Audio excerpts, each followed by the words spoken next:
السلام علیکم ورحمۃ اللہ وبرکاتہ۔ ان الحمد للہ والصلاة والسلام علی من لا نبی بعدہ۔ لائق تکریم مکرم سامعین،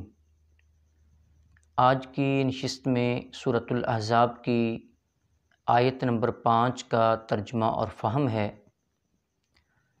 گزشتہ آیت میں 3 مسائل کو بیان کیا گیا تھا، جس میں ایک مسئلہ تھا کہ کسی انسان کے سینے میں 2 دل نہیں ہو سکتے، اور اسی طرح دوسرا مسئلہ تھا زہار کا، کہ اگر خاوند اپنی بیوی سے یہ کہہ دے کہ انت علیہ کظہر امی، کہ تیری پیٹھ میری ماں کی طرح ہے، تو اس سے وہ ماں نہیں بن جاتی، البتہ اس کا کفارہ ادا کرنا پڑتا ہے، ایک غلام کو آزاد کیا جائے۔ اگر غلام آزاد کرنے کی سخت اور طاقت نہ ہو، 2 مہینے کے مسلسل روزے رکھے جائیں، اور اگر یہ بھی طاقت نہ ہو تو 60 مساکین کو کھانا کھلایا جائے۔ تیسرا مسئلہ جو گزشتہ آیت میں شروع ہوا تھا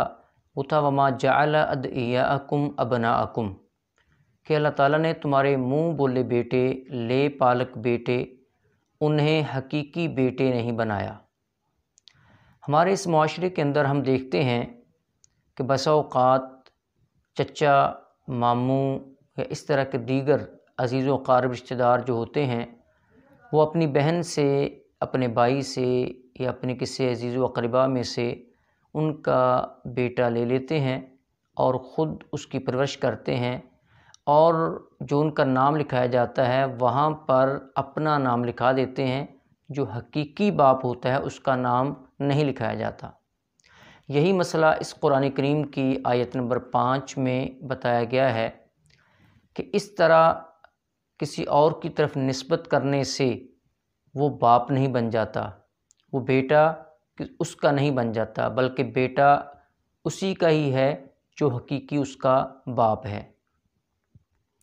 حضرت زید رضی اللہ تعالی عنہ، جو کہ صحابی رسول ہیں، نبی علیہ الصلوۃ والسلام سے محبت فرمانے والے ہیں، اور نبی علیہ الصلوۃ والسلام نے بھی حضرت زید رضی اللہ تعالی عنہ سے اتنی محبت فرمائی کہ لوگ حضرت زید رضی اللہ تعالی عنہ کو کہتے تھے کہ حضرت زید بن محمد، یعنی حضرت زید رضی اللہ تعالی عنہ کی نسبت وہ نبی علیہ الصلوۃ والسلام کی طرف کرتے تھے، زید بن محمد کے نام سے پکارتے تھے۔ تو جب یہ آیہ کریمہ نازل ہوئی کہ ادعوہم لآبائہم، تو اس وقت پھر نبی علیہ الصلوۃ والسلام نے روک دیا، اور اس وقت پھر زید بن حارثہ کے نام سے حضرت زید رضی اللہ تعالی عنہ کو پکارا جانے لگا۔ تو گویا کہ اگر اس طرح کا مسئلہ ہے کہ کوئی چچا اپنے بھتیجے کی پرورش کر رہا ہے، ماموں اپنے بھانجے کی پرورش کر رہا ہے، یا اور کوئی عزیز و اقربا میں سے پرورش کر رہا ہے، تو پرورش کر رہا ہے تو اس کے ساتھ وہ اپنی نسبت، اپنے اس جس کی پرورش کی جا رہی ہے اس کی نسبت کو تبدیل نہ کرے۔ نسبت کے تبدیل کرنے سے بہت سی قباحتیں ہیں، معاشرتی طور پر، اخلاقی طور پر، وراثتی طور پر، تو اس لیے یہ کام جو ہے وہ درست نہیں ہے۔ البتہ والی کے طور پر، ولی کے طور پر، گارڈین کے طور پر، نگران کے طور پر اپنی نسبت جو ہے ادھر کی جا سکتی ہے۔ یہاں اس مسئلے کو بھی سمجھنا انتہائی ضروری ہے کہ بعض چچا، تایا یا دادا ابو، نانا ابو، اس کو بھی بچے جو ہے وہ ابو کہہ دیتے ہیں، یعنی والد کہہ دیتے ہیں، ابو کہہ دیتے ہیں۔ تو اخلاقاً اعتبار سے، ادب کے اعتبار سے، احترام کے اعتبار سے اگر گرینڈ فادر کو، دادا ابو کو، نانا ابو کو اگر نواسے پوتے جو ہے وہ ابو کہہ دیتے ہیں، تو لیکن مقصد ان کا نسبت تبدیل کرنا نہیں ہے، تو اس کی جو ہے علماء کرام اجازت دیتے ہیں، کہا جا سکتا ہے۔ کیونکہ چچا کے بارے میں بھی نبی علیہ الصلوۃ والسلام نے فرمایا کہ امو کا ابی کا، کہ تیرا چچا تیرے باپ کی طرح ہے، اور جو دادا ہوتا ہے تو وہ تو ظاہر ہے باپ کا بھی باپ ہے، تو اس لیے ادب کے دائرے میں رہتے ہوئے جو ہے دادا کو، نانا کو یا چچا کو، تایا کو ابو کہا جا سکتا ہے، ادب کے اندر رہتے ہوئے، احترام کے ساتھ اور عزت کرتے ہوئے۔ لیکن نسبت کو تبدیل کرنے کے لیے کسی اور کی طرف نسبت کرنا، تو اس کی شریعت کے اندر اجازت نہیں ہے۔ آئیے قرآن کریم کی سورۃ الاحزاب کی آیت نمبر 5 کا ترجمہ دیکھتے ہیں۔ پہلے لفظی ترجمہ ہوگا، پھر اس کے بعد با محاورہ ترجمہ ہوگا۔ دیکھیے ادعوہم لآبائہم، ادعوہم انہیں پکارو، لآبائہم ان کے باپوں کی طرف سے، ہوا یہ اقسط زیادہ انصاف والی بات ہے، عند اللہ اللہ تعالیٰ کے نزدیک۔ فَإِن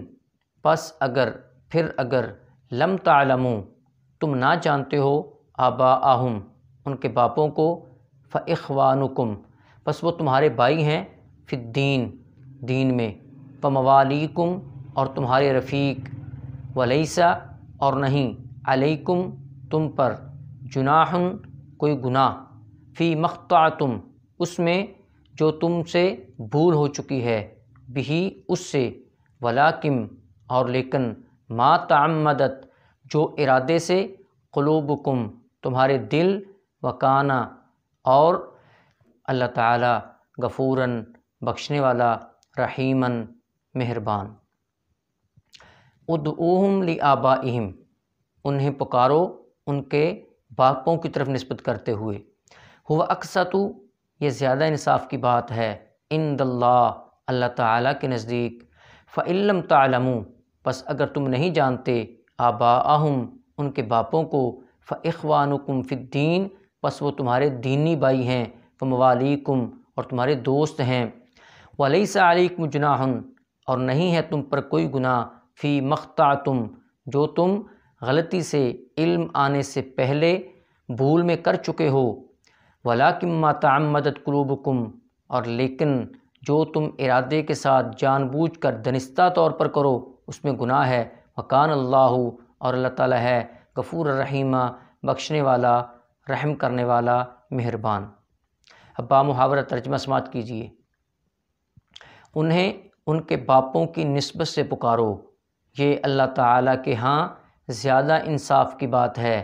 پھر اگر تم ان کے باپ نہ جانو تو وہ دین میں تمہارے بھائی اور تمہارے دوست ہیں، اور تم پر اس میں کوئی گناہ نہیں جس میں تم نے خطا کی، اور لیکن جو تمہارے دلوں نے ارادے سے کیا، اور اللہ تعالیٰ ہمیشہ بے حد بخشنے والا، نہایت رحم والا ہے۔